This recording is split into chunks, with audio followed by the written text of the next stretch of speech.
Добар ден. Што уште треба да се случи за власта и трудовата инспекција да се погрижат за градежните работници? За вчерашната смрт на 48 годишен работник кој падна од скеле на хотелот Мериот, што се гради, е по кој знае кој пат аларм, кој што за жал не допира до надлежните институции. Каде е трудовата инспекција? Дали и кого штити власта? Загубен е човечки живот. И подвадена молк од институциите. Кога требаше да почне да се гради хотелот Мериот, речиси секој ден ги гледавме министрите на телевизија. Каде е сега министерот за труд и социјална политика? Каде е премиерот Груевски?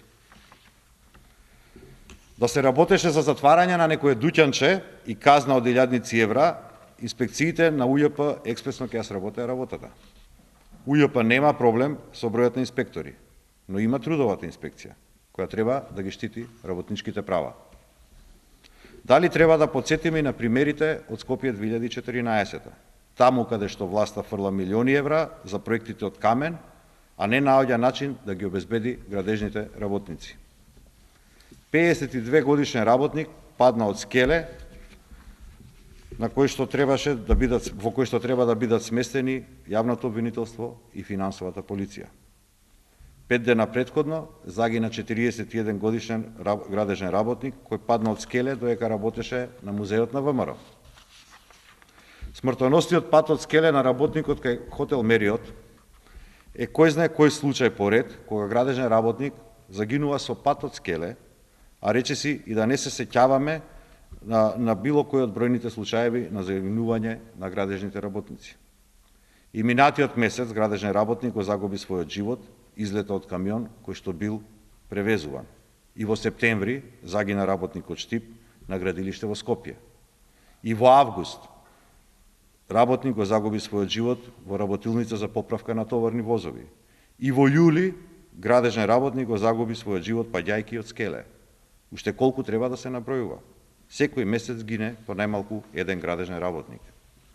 Додека надлежните институции молчат, невладени организации излегува со јавна информација дека работниците ангажирани во проектот Скопје 2014 гинат главно поради несоодветни услови на работа. Качени на неисправни скелиња, без соодветна заштитна опрема, со услови условите во кои што главно работат градежните работници, освен што работат по секакви временски услови за минимални плати, половично или воопшто неосигурани, каде што самите кажуваат тивко за да не ја загубат својата работа и парчето леп кој што го заработуваат. Прашуваме, дали е проблемот во тромавата трудова инспекција? Дали можеби власта ги штити градежните компании на кои што им должи пари за проектите за кои што ги ангажира? Или е во прашање тотална негрижа за човечките животи, додека целосно внимание се посветува на каменот и бронзата? Проблемот не е во регулативата. Македонија има добар закон во оваа сфера и Национален совет за заштита на здравје при работа. Проблемот е во тоа што законот не се применува и институциите не си ја вршат работата. Ова е забележано и во извештајот на Европската комисија.